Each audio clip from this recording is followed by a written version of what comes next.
지난해 10월 부산 도시철도 1호선 시청역 승강장입니다. 한 남성이 쓰레기통 주변을 기웃거리더니 얼마 지나지 않아 연기가 피어오릅니다. 다행히 열차를 기다리던 승객들이 곧바로 불을 꺼 큰 화를 면했습니다.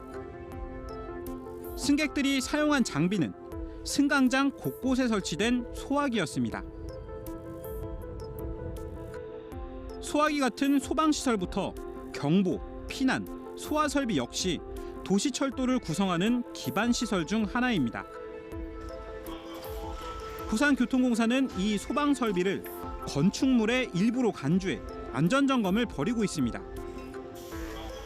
언제 터질지 모르는 대형 화재로부터 시민의 안전을 지켜줄 필수 시설이기 때문입니다. 저희도 수시로 피난설비 누르든지 수시로 저희들이 점검을 하면서 차기 변속계획 하든지 이런 게 있으니까 교체를 지금 하고 있습니다.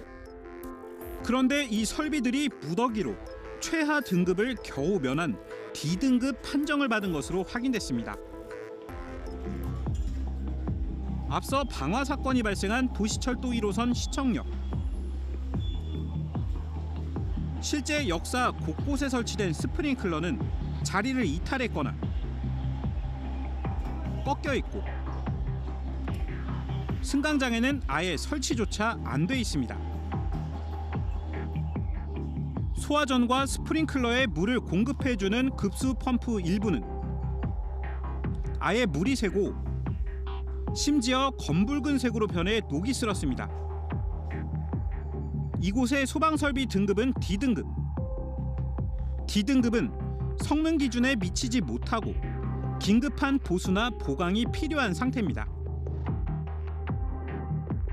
소화, 경보, 피난 설비 이 3개 부문에서 모두 D등급을 받았는데 특히 안전성, 물리적 상태는 최하점을 겨우 면했습니다.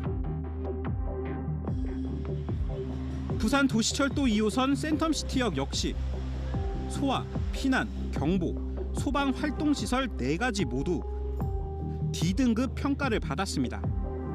급수 펌프 상태는 시청역보다 더 심각합니다. 물을 역사 곳곳으로 보내는 관부터 보조 펌프 역시 붉게 녹이 슬어 부식됐습니다. 특히 펌프에서는 촬영하는 내내 계속해서 물이 새어나오고 있습니다. 이 계량이 필요하다고 저희들이 반시패 D등급으로 한 것 같습니다. 지금 당장 뭐가 옆하고 문제가 있어서 D등급 한 건 아니거든요. 지금 시설 전체가 조금 노후화되고 다른 역사보다 조금 계량의 어떤 그 지수가 좀 낮다고 아까 봐주시면 되거든요. 시청역과 센텀시티역처럼 소방설비 분야 D등급 평가를 받은 도시철도역은 무려 54곳. 1호선에서 4호선까지 115개 역사 중 절반에 가깝습니다. 이 역들은 소방설비 외에도 다른 시설 역시 노후돼 철도 안전을 위협하고 있습니다. 도시철도 1호선 대티역에서 신평역 약 5km 구간에서는 전동차가 다니는 레일 24곳이 안전, 성능 평가에서 D등급을 받았고 급수와 배수, 냉난방, 자동 제어 설비 역시 도시철도 1호선 거의 전 구간과 2호선 일부 구간에서 보수 보강이 시급한 것으로 나타났습니다. 비밀 예상 시설입니다. 부산에서는 1호선에 해당됩니다. 국시비 지원하는 거에 현재로서는 건축물 개량하는 거는 지원이 안 하거든요. 운영하는 게 2호선이다 보니까 수송하는 위주 시설로 개선을 우선적으로 하고 있습니다. 도시철도 1, 4호선 전 구간에서 점검 대상인 시설은 15,000여 개. 이 중 6%가 D등급 시설인데 대부분 1, 2호선에 몰려 있습니다.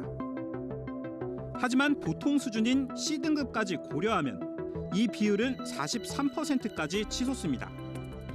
그나마 최근에 지어진 3, 4호선 역시 현재는 보통이나 양호한 수준을 유지하고 있지만 10년에서 20년 지난 시설이란 걸 감안하면 안심할 순 없다는 얘기입니다.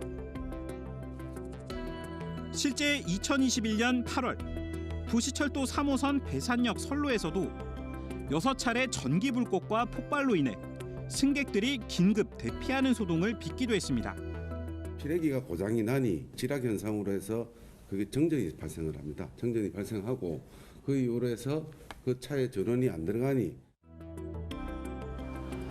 부산교통공사는 안전성과 경관 연수, 고장 횟수, 역 이용객 수 등 4개 항목을 평가해 안전 등급을 산출하고 있으며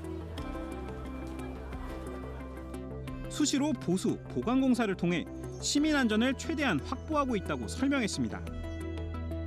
하지만 지난 6년간 도시철도에서 발생한 고장, 사고 건수는 130여 건에 이릅니다.